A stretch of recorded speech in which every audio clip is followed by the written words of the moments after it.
Okay, class, gather around. Come on over. 1, 2, 3, eyes on me. 1, 2, eyes on you. All right, good job. Let's get your attention. Let your eyes and ears be on me, please, so we can start a new lesson. Before we get started, I want to ask for you guys to share with me what you had for breakfast today. Raise a quiet hand if you would like to share what you had for breakfast. Yes, Carter, what did you have for breakfast? Cereal. Okay, what kind of cereal did you have? I can't remember. Cheerios? Okay. Cheerios is a grain. Did you have anything in there with that Cheerios? Any fruit? No. You had milk.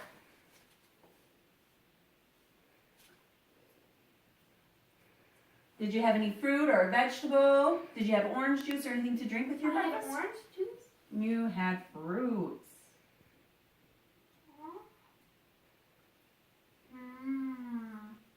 Okay, I'm going to call in some other friends. Yes, Callie, what did you have for breakfast today?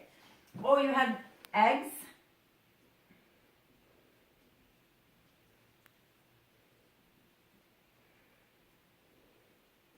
And sausage? And toast? Anything to drink? You had milk as well? Yes? Abby? I had banana bread and cereal. So what kind of cereal did you have? Cheerios. You had Cheerios as well. And you said you had banana bread. So you had another grain with your banana bread. Okay. So you'll see here that when I listed the foods that you had for breakfast this morning, I grouped them. Carter, do you know what I grouped these foods by? Grains, dairy, fruit, and protein? So what are they organized by? Are they organized by color? No. Are they organized by size? No. Abby, do you know what these are organized by? The food chart? Food groups. So I have all my grains together, all my dairies together, my fruit and my protein. Why do we need to have breakfast every day? Does anyone know? Callie, why do we need to have breakfast every day? That's right. Because it fills our tummy so we're not hungry. Anything more you'd like to add to that, Carter? Abby, anything more you'd like to add to that? I don't think so. It gives us energy, right? Gives us the energy to learn at school, to play at recess. Just like a car needs gas to have energy, our bodies need food to have energy. So, on this list here, who can tell me which food items that are listed, which group, comes from other animals? Carter. Dairy. Dairy does come from other animals. It comes from cows. Is there anything else on this list that comes from other animals? Protein. Proteins. Eggs come from chickens. Sausage comes from pigs. So would bacon, right? Hamburger is a beef cattle. We also have foods that come from plants on here, like our grains come from plants. So do our fruits and our veggies. Nobody seemed to have vegetables for breakfast this morning, but those are plants. So we get our energy from two sources. What are those sources? Who knows? Carter. Wait, never mind. Not sure? Abby, do you think you could help them out? What are the two sources of food that we get our energy from? Protein and meat? We get them from plants and animals. We get food, our energy from plants and animals. Other animals also get their energy or their sources of food from plants and animals. And so to talk a little bit more about that, what I would like to do is read you this book about a food chain. Does anyone know what a food chain is? Abby, what's a food chain? What can you tell me about a food chain? It's where this one animal eats this one thing, and another animal eats that animal, and it keeps going. So we have one animal, and it eats another animal, and then a separate animal comes in and eats that animal. Is that right? Mm-hmm. Is that what you said? Yep. All right. Is that all we know about a food chain? Carter, do you know any more about a food chain? You can also take the energy from the sun and it goes out into the grass so the grass can grow. Great job. What is that energy called? Sunlight? What kind of sunlight? What is the process called for food to be made from sunlight? Do you know? Photosynthesis. You just described photosynthesis. So the sun comes down and gives energy to help the plants grow, so our grass grows.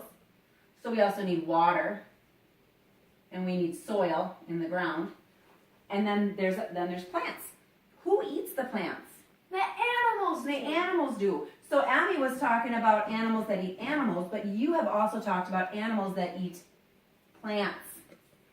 And that is a food chain. Okay, so we have first the plants, then the animals, then another animal eats that animal, then another animal eats that animal.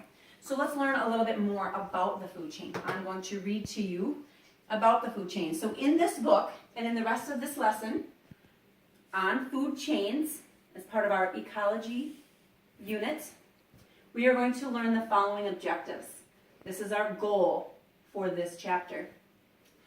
The students will be able to define the terms herbivore, carnivore, producer, and consumer. Students will be able to label each animal from the story as either a predator, prey, or both. And finally, students will be able to state which food chain each of the animals belongs to. So the animals in the book, you'll be able to tell me what food chain they were a part of. So let's read this book, and when we're done, we'll have some questions to look over, okay, or to answer.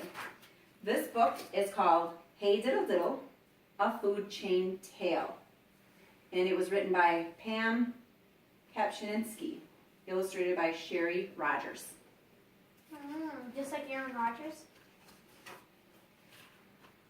A shiny green beetle was a strolling along, tapping his feet and singing a song.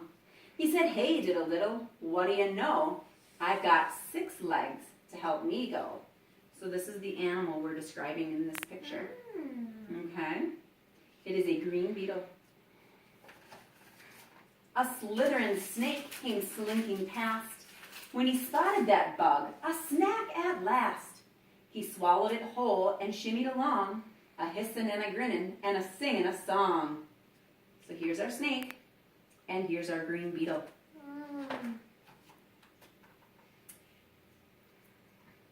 Before we go on, he swallowed it whole. So the snake ate the green beetle. He sang, "Hey diddle diddle, I'm feeling fine. Call me cold-blooded, but I've got a spine." A hawk looked down, a tweet and a tune, and said, "I'd like some breakfast soon." He snatched that snake right off the ground, gobbled him up without a sound, and sang, "Hey diddle diddle, I don't ask why. I've got feathers to help me fly." We snatched him up. Do you think he ate him or no? Yes, he ate that snake. He flapped his wings and he was gone when a frog kerplunked into the pond. He sang, "Hey diddle diddle, it's certainly true. The water is nice and the land is too." So that's the end of one food chain. We're moving on to another one. A passing bass just shook his head. "I disagree with you," he said. "I just like water on my scales. It fills my gills and wets my tails." He swallowed that frog. It didn't take long. Then he slipped away just a-singing this song. He sang, "Hey diddle diddle, it can't be wrong. I love to swim all day long." So the first animal was the frog, and now the fish ate him. A lizard said, "That sounds like fun, but my dry scales prefer the sun. 'Cause when I'm cold, I'm stiff and slow. but warm me up and watch me go. So here this lizard looks really little, but he's kind of far from that fish. And you see here how big that lizard actually is. He says, he's saying, hey diddle diddle, life is grand, basking and relaxing in the toasty sand. A plump caterpillar on a leaf above was wiggling along, doing what she loved. Do you see the caterpillar up here? Hanging out. And that's our big lizard. She's saying, hey diddle diddle, it can't be beat, munching and a crunching on a leafy treat. But she nibbled so much, the leaf gave way. The lizard grinned, my lucky day. She ate right through her leaf and fell into that lizard's mouth. Poor caterpillar. He gulped that snack, a sweet surprise, said, now I'm feeling energized. But a sneaky bobcat, smooth and sly, was crouching in the bush nearby. So that caterpillar was eating leaves. The lizard ate the caterpillar. What do you think's going to happen with that bobcat and lizard? What do you think, Carter? That the bobcat's going to eat the snake. You predict the bobcat's going to eat the lizard. What do you think, Abby? That's not good that he eats it. Well, he needs to have his tummy full too, doesn't he? And when that lizard dashed away, the bobcat pounced upon her prey. She wolfed it down and licked her fur, said, I love fast food, and started to purr. So thumbs up if Carter's prediction was right. Thumbs down if he didn't get it right. Yeah, good prediction, Carter. She's saying, hey diddle diddle, now fancy that. A nap sounds good to this old cat. The lion's king, or so they say. I guess that makes me queen today. All right. So those are the different food chains that the animals and the food chains that they are part of that we just read about in this book. We're gonna have a few questions, see if you guys can get the answers right and learn some terms, the terms we talked about in our objectives. So we're gonna be looking to define herbivore, carnivore, producer, and consumer, okay? We're also gonna wanna understand predator, prey, and which animal is each, okay? And then we'll understand what food chain they were a part of. So, plants are also known as producers. Plants make their own food from sunlight or photosynthesis.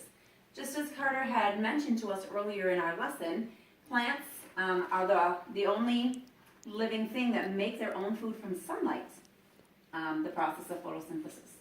Most plants absorb nutrients from soil using roots. Soil nutrients come from decaying things that were once alive. So decaying means something that's dead or no longer living. Animals that eat plants are called consumers or herbivores. So we understand that the word consumer means the one that's doing the eating. Producer is the plant that is being eaten. So producers, the plants are producers, and those that eat the plants are consumers. That much we know. We also talked about the term herbivore. An herbivore is an animal that eats plants only. Which animal in the story is an herbivore? Can you tell me? Can anyone raise a quiet hand and share which animal they believe from the story is an herbivore? Take a chance. Any guesses? Callie, do you have an idea? You think that first green beetle is an herbivore. Let's take a vote. Thumbs up if you think the green beetle was an herbivore. I see Abby thinks yes. Carter thinks yes. The answer is yes. The green beetle was an herbivore. Were there any other herbivores that we remember? Yes, Abby. The caterpillar. The caterpillar. The caterpillar was eating right through its leaf when it fell into the lizard's mouth.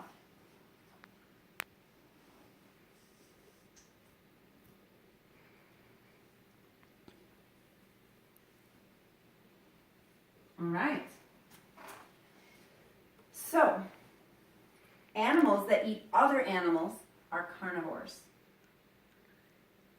Can we think of an example in the story of an animal besides the bobcat that is a carnivore? Yes, Carter. The lizard?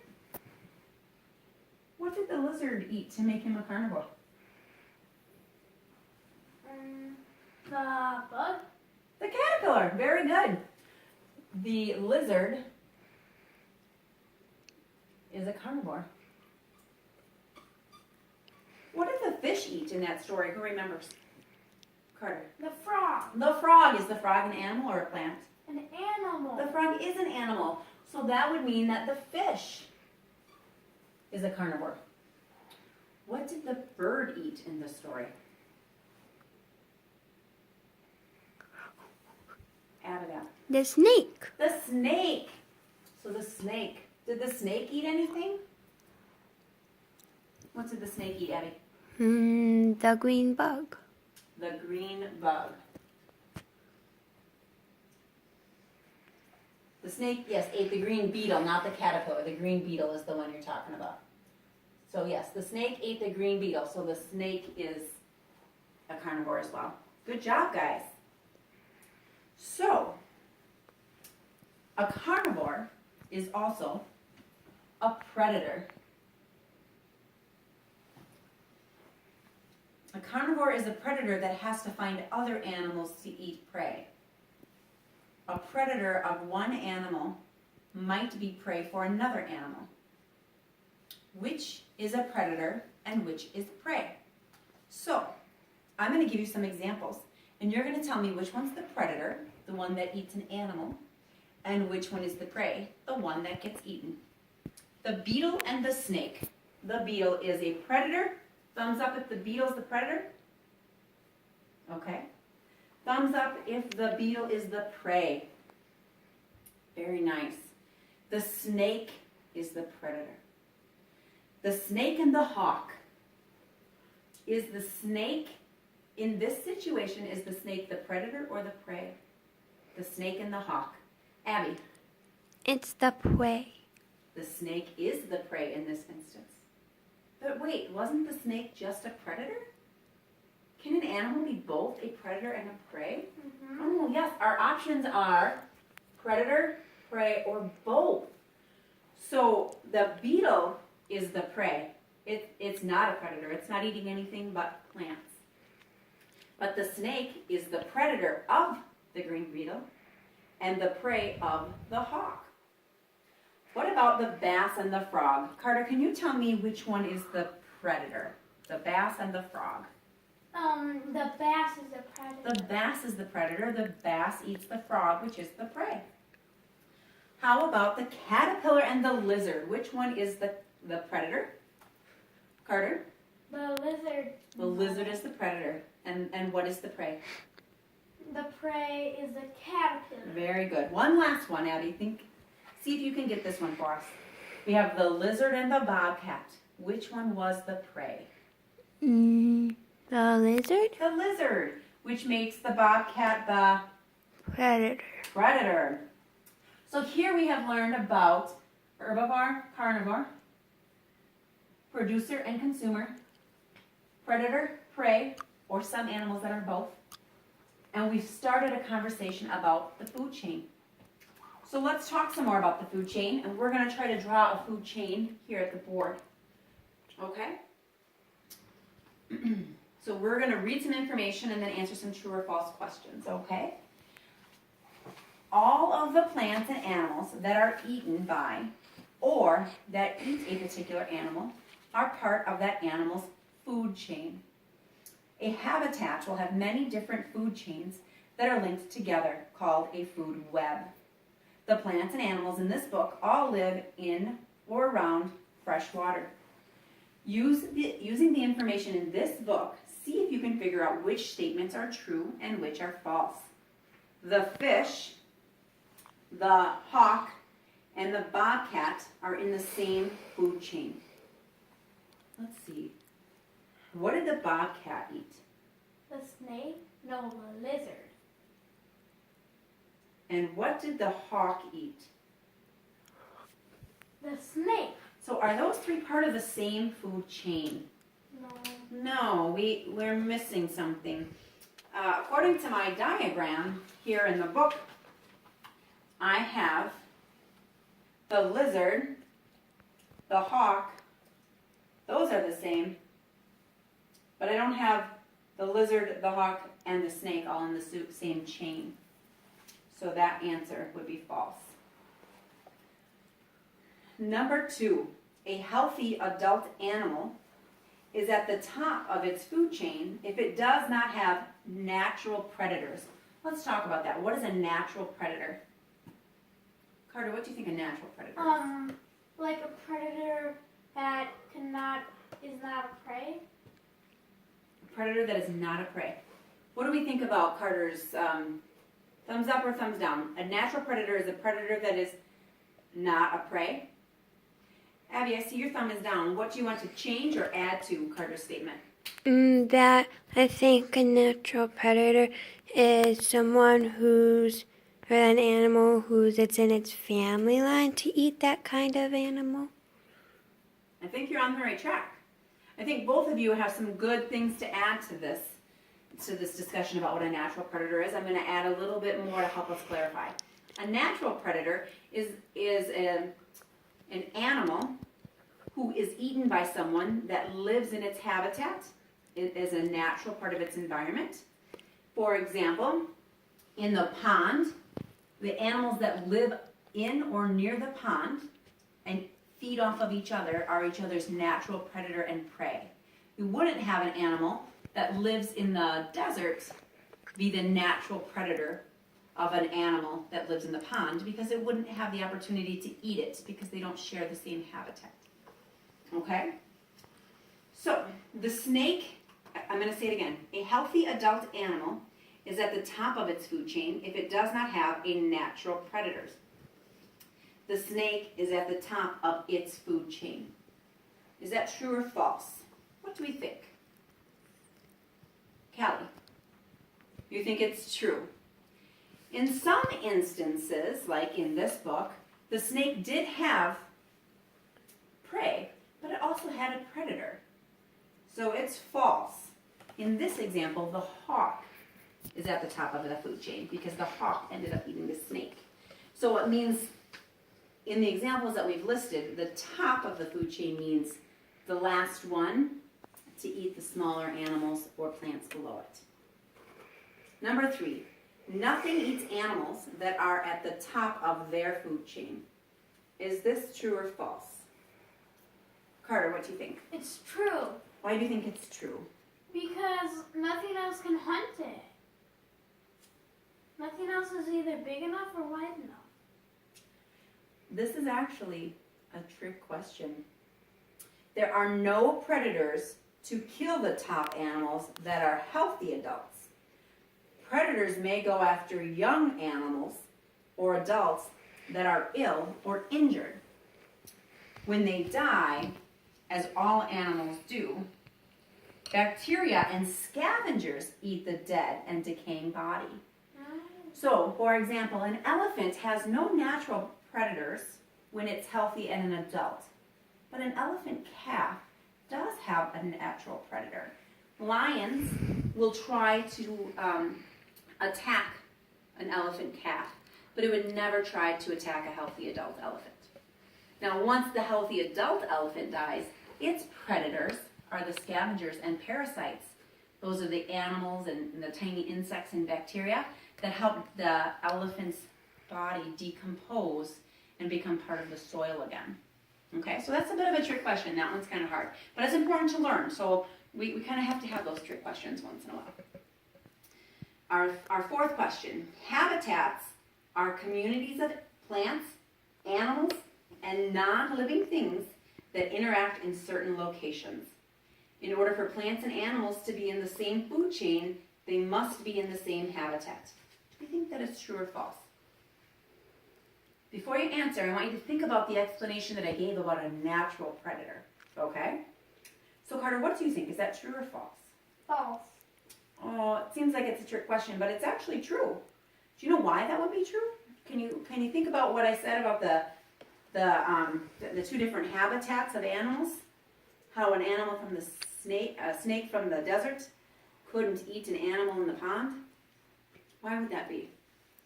Because a snake in the desert has to be in the desert to survive. Right, and it can't leave the desert to come to the pond. It's very far away. The key here is that they interact in certain locations. So they have to be in the same area to be part of the same food chain. Mm-hmm. Okay? All right.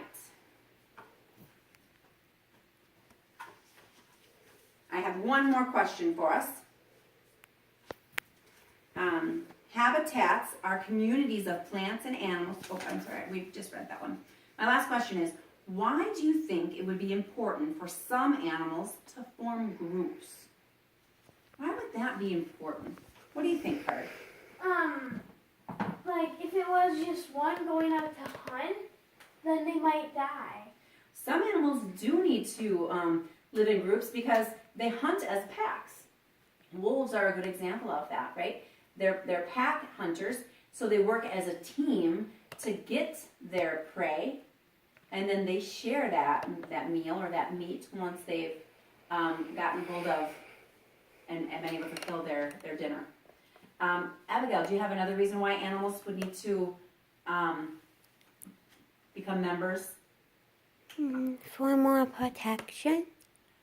Can you tell me more about that? What do you mean by that? Well, because they could all fight off one bad animal instead of just one having to fight it. Sure, that's a good example of the elephant that we talked about.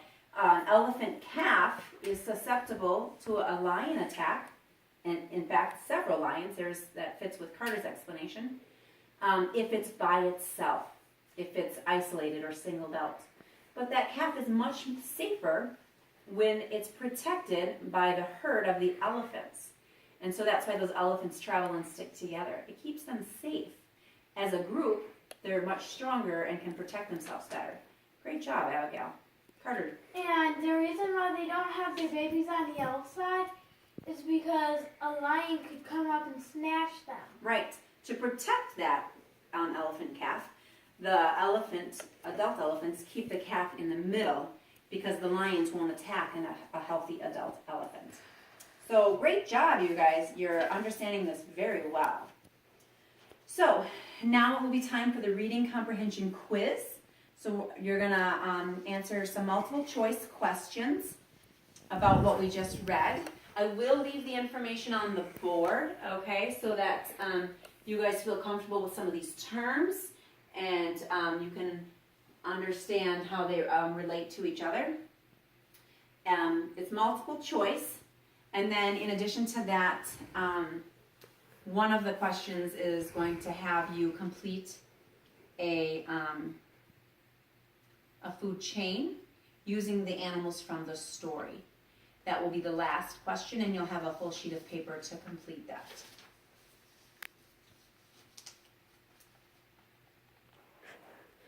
Okay, so we just talked about the art project and how we're going to do our blending after looking at those examples of blended oil pastels. And we will work on that skill and that technique. I'll be walking around the classroom helping you out with that as well. But the other component to this art project is the I am poem that you will be writing from the perspective of an animal that you choose. Now the animal will need to be from the state or the country that you live in, that you were born in, I'm sorry. So I already sent out a parent survey to your parents finding out which state or country each of you were born in. And so I'll be helping you select an animal from that state or country. And then you're going to write an I am poem. And I'll be handing out the template that you'll be using for that I am poem. But I'm just going to give you a little bit of information on it. So each line of the poem starts with I and then a word. You will fill in the blank after that. So an example is I am, and then you would write the color or colors of your animal. The next line would say I make, and then you would tell the sound the animal makes, if they make a sound. If not, you could say I make no sound. like a fish perhaps, unless they jump out of the water. The next line would be I can, and you would list a skill that the animal can do, like I can run really fast, okay? I'm not going to go through all of the examples because I'm going to have the template up here for you guys to look at. I will also hand out a template for you to use while creating it. So you will choose an animal from the country or state that you were born in, so we can get a mix of animals, and so we can learn about which country and state all of our friends in the class are from.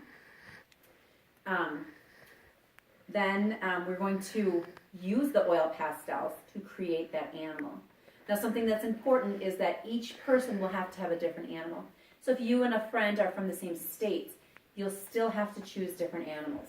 And to make sure that that's the case, I will not give you the materials that you need in order to complete the poem and the oil pastel until after we have agreed upon an animal.